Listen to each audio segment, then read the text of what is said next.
Bismillahirrahmanirrahim. Assalamualaikum warahmatullahi wabarakatuh. Apa kabar Kristuber semuanya? Semoga kita semua selalu dalam lindungan Allah Subhanahu wa taala. Di akhir zaman nanti, keimanan setiap umat manusia akan diuji dengan kehadiran Dajjal. Dajjal akan menjadi penggoda terberat dan penyebar fitnah serta ketakutan sebelum hari kiamat tiba. Nabi Muhammad SAW dan nabi-nabi terdahulu bahkan telah mengisyaratkan tentang hal tersebut. Sungguh aku akan memberi peringatan kepada kalian tentang Dajjal, dan tidak ada seorang nabi pun kecuali ia telah memberi peringatan kepada kaumnya darinya. Nuh telah memberi peringatan kepada kaumnya, tetapi aku akan menyampaikan kepada kalian tentang Dajjal dengan suatu ucapan yang belum pernah disampaikan oleh seorang nabi kepada kaumnya. Ketahuilah sesungguhnya Dajjal itu buta sebelah, sementara Allah tidak buta sebelah. Nabi Muhammad SAW khawatir Dajjal akan menjerumuskan umatnya ke dalam lembah kenistaan. Namun ternyata bukan hanya Dajjal yang menjadi musuh utama umat Islam. Ada sosok manusia yang justru lebih ditakuti oleh Nabi Muhammad SAW atas umatnya dan sangat berbahaya dibandingkan makhluk bermata satu itu.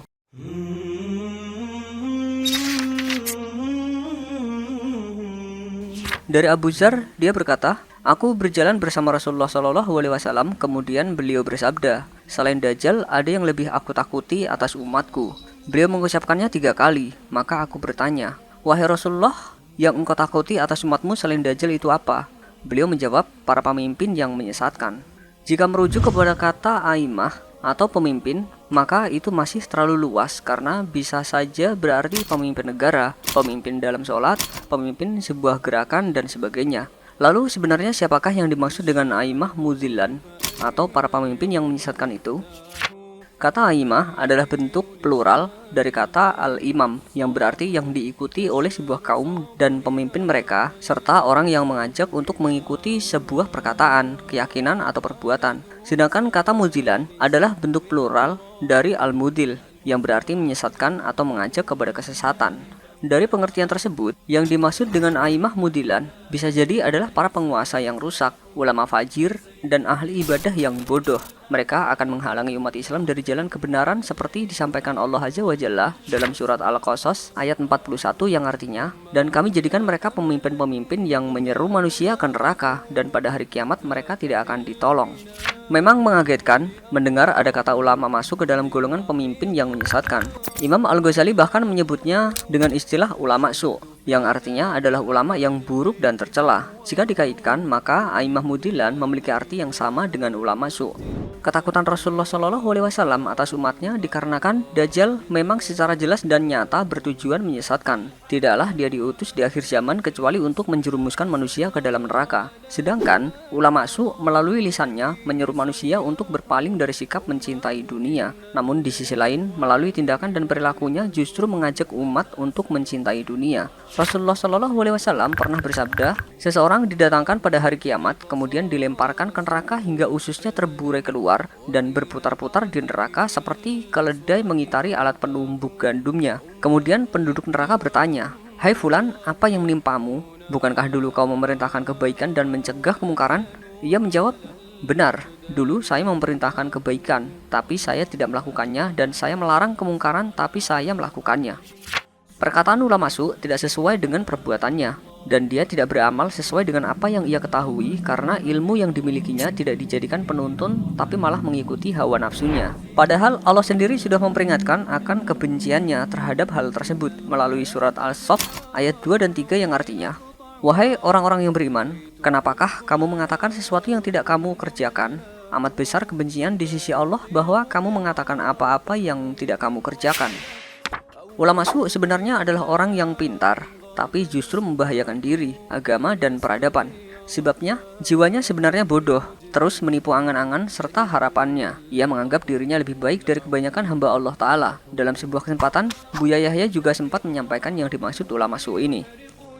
Maka muncullah ulama su', ulama-ulama yang paling ditakuti oleh Nabi, melebihi daripada takutnya Nabi kepada Dajjal. Ternyata fitnah Dajjal begini dianggap kecil dibanding fitnah seorang yang punya ilmu tapi nggak punya tarbiyah, nggak pernah menata hatinya sehingga punya ilmu dengan kesombongan, akhirnya sombong kepada syariat. Muncullah sekarang banyak orang belajar agama tapi malah jauh merendahkan Al-Quran, merendahkan Nabi, Islam mengacu begitu. Dimulai dari merendahkan ulama dulu, kan begitu. Merendahkan ulama, setelah merendahkan ulama meningkat nanti. Akhirnya apa? Mengatakan Al-Quran tidak harus diikuti. Mereka bukan orang tidak belajar, mereka belajar akan tapi dengan kesombongan. Dimulai dari sombong dengan ulama-ulama sampai pada akhirnya sombong kepada Rasulullah dan sombong kepada Allah. Islam ngacu. Hari ini ada dan berkembang di kampus-kampus, berkembang. Sayyid Bakri bin Muhammad Syaito Ad-Dimyati dalam Kifayatul Atqiyah mengatakan ciri-ciri dari ulama su sebagai berikut, yang artinya mereka adalah ulama agama. Untuk membedakan antara mereka dan ulama dunia, mereka adalah ulama jahat yang dengan ilmunya bertujuan untuk kesenangan dunia, mendapatkan pangkat dan kedudukan pada penduduk.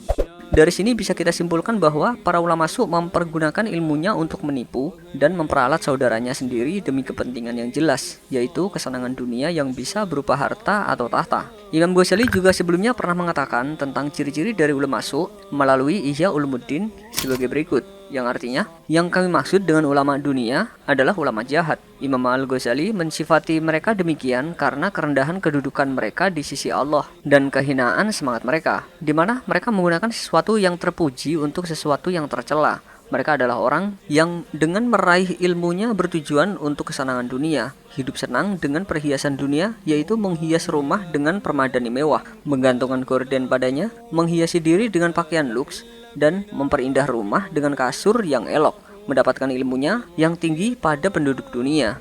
Selain itu, Imam Al-Ghazali dalam kitab Bidayatul Hidayah memperjelas ciri-ciri ulama su. Pertama, ia pergunakan ilmunya sebagai sarana untuk memperbanyak harta. Kedua, ia menggunakan ilmunya untuk berbangga dengan kedudukannya. Ketiga, ia menyombongkan diri dengan besarnya jumlah pengikut. Keempat, ia masih mengira bahwa dirinya mempunyai posisi khusus di sisi Allah karena ciri-ciri, pakaian, dan kepandaian berbicaranya yang seperti ulama. Padahal ia begitu tamak kepada dunia lahir dan batin. Dari ciri-ciri yang telah disebutkan, kita mendapatkan gambaran bahwa ulama su adalah ulama secara umum yang menyalahgunakan ilmunya untuk kepentingan duniawi apapun bentuknya. Tentu semakin jelas bahwa tidak hanya ulama su atau ahli agama saja yang termasuk dalam hal ini. Pejabat dan ahli keilmuan lain juga bisa termasuk, bahkan anggota dewan yang menjual aturan-aturan yang dibuatnya untuk kepentingan tertentu juga bisa disebut sebagai ulama su. Semoga Allah Azza wa Jalla memelihara kita dari berbagai sifat tercela dan menjauhkan kita dari pengaruh buruk para ulama su. Di dalam hadis disebutkan, dekatlah kamu dan cintalah kamu kepada ulama. Kelak di hari akhir kamu akan bersama dengan golongan para ulama. Pertanyaannya, Beb, bagaimanakah ciri-ciri ulama yang baik? Apakah yang seperti jenengan atau yang lainnya?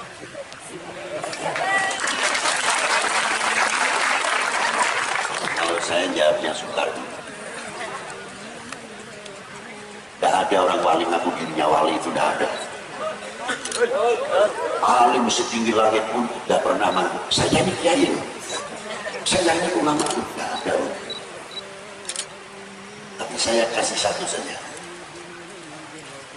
Mana yang mengikuti jejak baginda Nabi SAW? Satu saja, satu. Bagaimana para pewaris Nabi itu mencintainya, kasih sayangnya terhadap umat ini dari dunia sampai akhirat nanti.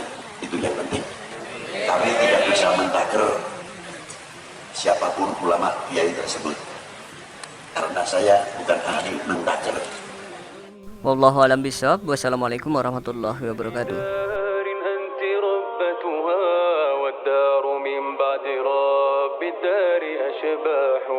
أنت الحنان وأنت الأنس يا أسفا على زمان